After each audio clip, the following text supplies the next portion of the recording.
इकडे आणलं. मग असं गाय बांधल्याच नाही तर त्यांनी, गाय तशाच सोडून दिला. ती तिथं पिवळं वावर आहे ना, तिथं गाय खायला. मग मी बघितलं, मम्मीला म्हणलं मम्मी बाग आपल्या गाय दुसऱ्याच्या आरात गेल्या तर पप्पा काय करेल. तर मग तो आम्ही आलो तर मग तिथं असं उभारलेलं होतं. मग मम्मीनं बघितलं आणि मी गाय तिकडं बघायला गेले. मग मम्मीनं बघितलं, मम्मी म्हणजे चिरकायचंच कळना, असा गळफास घेतलेला होता, चिरकायचंच कळना. मग मम्मीनं भाऊजी म्हणून हाक मारली. मग अंकलच्या आधी मी तिकडून आले पळत काय झालं की म्हणून. मग अंकल आलं. मग मम्मीला एकट्याला उचलूनच गेलं, म्हणजे असं वर मुंटका करायला उचलून गेलं. मग अंकलनी ती उचललं आणि आजोबांनी आडकी त्यानं ती दाव कापलं.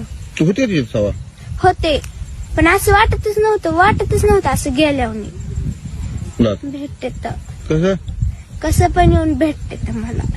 कसं भेटते असं म्हणजे लय लाड करतात. माझ्या भाऊन माझा लाड होता जास्त. पप्पा काय म्हणायचं तुला? काय नको, नुसतं पोलीस होऊन दाखव म्हणायचे मला. पप्पा तुझे गेले तर काय काय फिश कमी गेले पप्पा तुझे? कर्ज होतं 15-15 मिनिटाला फोन असायचा सारखं. अर्धा तास आम्हाला, अर्धा दीड तास बसून दाखवल्याला त्यांनी किती फोन येत. असं म्हणजे दमच नव्हता. सकाळी उठलं फोनच. एकदा फोन डबल घेतला.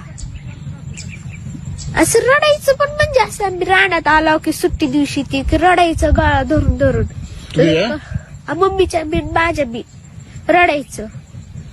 मग त्यांना सांगा म्हणायचं कोणाचं फोन येतंय काय होतंय, तर सांगत नव्हतं, गप्प बसायचं. असं म्हणजे सहन करायची ही लय होती त्यांच्याकडे.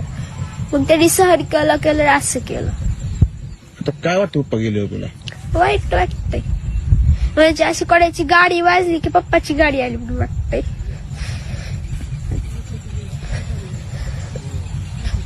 पप्पा स्वप्न पूर्ण करणार का तू? हो. सरकारकडून काय मागणी आहे तुझी? जसं माझे पप्पा गेले तसं कोणाची जाऊ नये हीच आहे. नुकसान शेतात झालं तुमच्या? हो, सगळं ऊसात पण पाणी आहे, पेरूत आहे, लिंबूनी सगळीकडे पाणीच पाणी आहे. पेरूला पाणी लागून आळ्या लागल्यात.